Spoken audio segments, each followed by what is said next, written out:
सोनामुखी, हरड़, मुलेठी जैसी अनेक जड़ी बूटियां और हजारों वर्षों का प्राचीन आयुर्वेदिक ज्ञान इस एक बोतल में समाया हुआ है। कायम टैबलेट, आपकी खुशियों का साथी। ईरान आज सिर्फ एक देश नहीं बल्कि उबलता हुआ ज्वालामुखी बन चुका है, जहां सड़कों पर आग है, जहां नारों में बगावत है, जहां खौफ में बैठी सत्ता पूरे देश को ताले में कैद कर चुकी है। ईरान में हालात इतने बिगड़ चुके हैं कि सरकार ने स्कूल, कॉलेज, यूनिवर्सिटी, सरकारी दफ्तर सब बंद कर दिए हैं।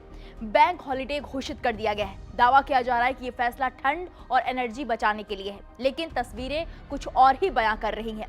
तस्वीरों की सच्चाई ये है कि ये डरी हुई हुकूमत का लॉकडाउन है। पिछले 6 दिनों से ईरान सुलग रहा है। कम से कम 50 शहरों में विद्रोह है। तेहरान से लेकर मशहद, कोम से लेकर इस्फहान और खुजेस्तान तक हर जगह एक ही आवाज, खामेनेई मुर्दाबाद, तानाशाह नहीं चलेगा।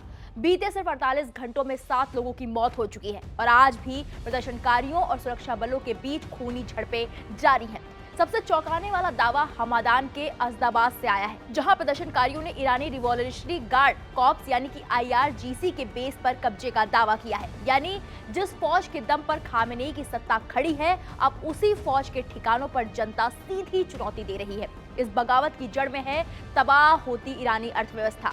आज ईरान में $1 बराबर करीब 14 लाख रियाल है। महंगाई आसमान पर है, रोजगार जमीन पर और आम आदमी की जेब और फ्रिज दोनों खाली। प्रदर्शनकारी साफ कह रहे हैं, ये सिर्फ आर्थिक संकट नहीं, ये मानसिक टूटन है। हर दिन और गरीब होते जाने का डर सता रहा है और यही डर अब गुस्से में बदल चुका है। इस गुस्से की तस्वीरें अंतिम संस्कारों से सामने आई हैं, जहां मारे गए प्रदर्शनकारियों की शव यात्राओं में लोग खुलेआम नारे लगा रहे हैं, खामेनेई मुर्दाबाद, पहलवी वापस आएगा। सोचिए, मशहद जैसे शिया धर्म गुरुओं के गढ़ में राजशाही समर्थक नारे लगाना ईरानी शासन के लिए कितना बड़ा झटका है। सत्ता की घबराहट इतनी बढ़ चुकी है कि अब आरोपों का खेल शुरू हो गया है। ईरान के सर्वोच्च राष्ट्रीय सुरक्षा परिषद के सचिव अली लारिजानी ने सीधे अमेरिका और इजराइल पर उंगली उठाई है। लारिजानी ने कहा है कि ट्रंप को समझना चाहिए कि इस घरेलू मामले में दखल पूरे क्षेत्र को अस्थिर कर देगा। उन्होंने एक्स पर लिखा, ट्रंप को यह समझना चाहिए कि इस घरेलू मामले में अमेरिका का दखल पूरे क्षेत्र को अस्थिर कर देगा और अमेरिकी हितों के विनाश का कारण बनेगा। अमेरिकी जनता को यह जानना चाहिए कि इस पूरे घटनाक्रम की शुरुआत ट्रंप ने ही की है और उन्हें अपने सैनिकों की सुरक्षा पर ध्यान देना चाहिए। लारिजानी ने यह पोस्ट ट्रंप की पोस्ट को रिपोस्ट करते हुए लिखा है, लेकिन सवाल ये है, अगर ये सिर्फ विदेशी साजिश है तो फिर लाखों लोग सड़कों पर क्यों हैं? अगर सब ठीक है तो स्कूल और यूनिवर्सिटी क्यों बंद है?